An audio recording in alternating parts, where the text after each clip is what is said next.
સ્થાનિક સ્વરાજ્યની ચૂંટણી પહેલા ઈડબ્લ્યુએસ રાજકીય અનામતની માંગ તેજ થઈ છે। ઈડબ્લ્યુએસ રાજકીય અનામત માટે આવતીકાલે બેઠક ગાંધીનગરમાં પાટીદાર સહિત સવર્ણ સમાજના આગેવાનો મળશે। ઈડબ્લ્યુએસ રાજકીય અનામત માટે ચિંતન શિબિરનું આયોજન કરવામાં આવ્યું છે।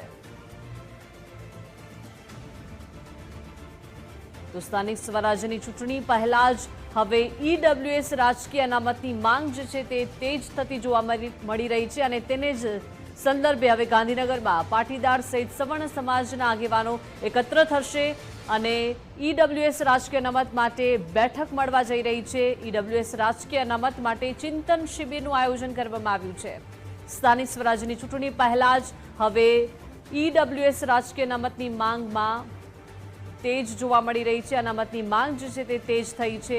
પાટીદાર આગેવાનો એકત્ર થશે। ચિંતન શિબિરનું આયોજન કરવામાં આવ્યું છે ગાંધીનગરમાં અને તમામ સવર્ણ સમાજના આગેવાનો આ બેઠકમાં ઉપસ્થિત રહેશે, ચિંતન કરશે અને ઈડબ્લ્યુએસ રાજકીય અનામત કે તેની ઘણા સમયથી માંગ છે અને હવે જ્યારે સ્થાનિક સ્વરાજ્યની ચૂંટણી નજીક છે તે પહેલા જ આ ઈડબ્લ્યુએસ રાજકીય અનામતની માંગ તેજ બની છે। વધુ માહિતી સાથે સંવાદદાતા નિકુંજ જોડાઈ ગયા છે। જી નિકુંજ, સ્થાનિક સ્વરાજ્ય ચૂંટણી ના પડઘમ એક તરફ શરૂ થયા છે અને તેની વચ્ચે ઈડબ્લ્યુએસ રાજકીય અનામતની માંગ વધુ તીવ્ર બની છે, તેજ બની છે। આ માટે ગાંધીનગરમાં આવતીકાલે એક બેઠક મળશે। પાટીદાર સમાજ અને સવર્ણ સમાજના આગેવાનો આ બેઠકની અંદર ઉપસ્થિત રહેશે।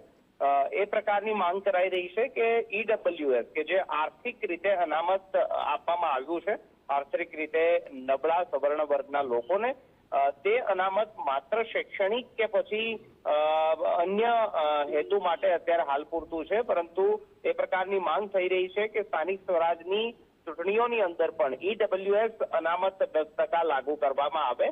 મહત્વનું છે કે રાજકીય અનામત ઈડબ્લ્યુએસ હજી સુધી લાગુ થયું નથી, પરંતુ એ માંગ છે કે સ્થાનિક સ્વરાજની ચૂંટણીમાં 10% ઈડબ્લ્યુએસને સ્થાન આપવામાં આવે અને આ માંગ સાથે આવતીકાલે ગાંધીનગરની અંદર બપોરે 3 કલાકે પાટીદાર સમાજ અને સવર્ણ સમાજના આગેવાનો એકત્ર થશે અને આ મુદ્દાને લઈને રણનીતિ બનાવશે। રાજ્ય સરકારની અંદર પણ આગામી દિવસોને લઈ આ મુદ્દે રજૂઆત કરાશે।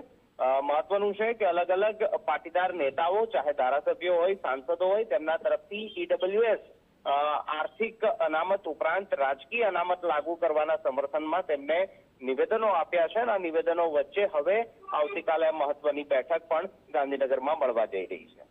જી આભાર નિકુંજ, વિગત સાથે જોડાયા તે બદલ।